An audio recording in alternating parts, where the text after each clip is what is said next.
ગુજરાત રાજ્ય માર્ગ વાહન વ્યવહાર નિગમના નિવૃત્ત કર્મચારીઓ કલેક્ટર કચેરી રજૂઆત કરવા પહોંચ્યા હતા।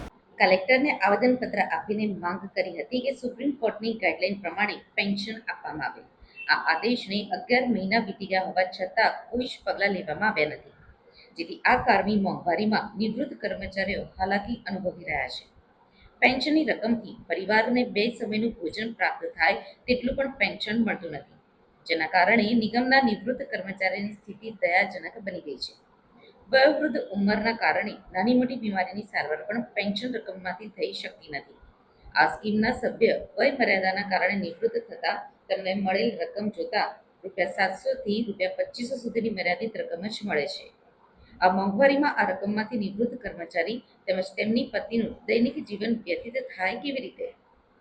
તો સરકાર દ્વારા વય વંદના અને માતૃવંદના જેવા સિનિયર સિટીઝનો માટે સન્માન આપવામાં કાર્યક્રમો કરે છે, પરંતુ ઈપીએસના સભ્ય કામદારોના સન્માનજનક જીવન માટે કોઈ સંવેદના અનુભવતું નથી તેવું પ્રજાને લાગી રહ્યું છે, જેની ઘેરી અસર સંસ્થાકીય માળખાઓ પર અવિશ્વાસની અસર ઊભી થઈ રહી છે।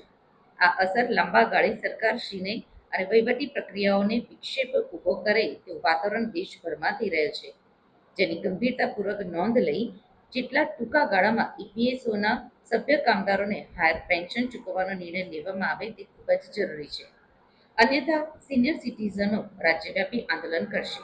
તેની ઘેરી અસર રાજ્યની વહીવટી પ્રક્રિયા ઉપર પડશે, જેની ગંભીરતાપૂર્વક નોંધ લેવા વિનંતી કરવામાં। આપનો પરિચય?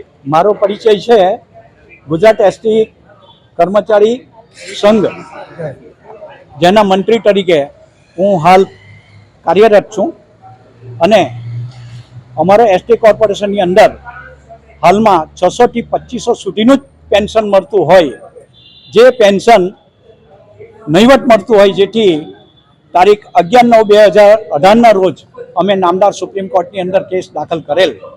જે કેસ દાખલ કરેલ તેનો જજમેન્ટ 4/10/2022ના રોજ આવેલ હોવા છતાં 1 વર્ષને 11 મહિના થઈ ગયા હોવા છતાં એક પણ કર્મચારીના ખાતામાં પૈસા જમા થયા નથી, જેને કારણે અમે એક મીટિંગ ચિંતન શિબિર રાખેલી હતી। તેની અંદર આ ઠરાવ કરીને ગુજરાતના દરેક જિલ્લાના કલેક્ટરશ્રીને આ આવેદનપત્ર આપવા માટે નક્કી થયું હોય તે મુજબ અમે આજ રોજ આવેદનપત્ર અહીંયા આપવા માટે આવ્યા છે। કેટલા કર્મચારીઓ વંચિત છે આ સેવાથી? દેશભરના ટોટલ લાખ કર્મચારીઓ વંચિત છે, જેમાં ગુજરાતની અંદર અમો 18,000 કર્મચારીઓ આ એની અંદર સામેલ છે। કેટલા રૂપિયા પેન્શન હાલ આપવામાં આવે છે? હાલ 700 થી 2500 રૂપિયા સુધીનું પેન્શન આપવામાં આવે છે।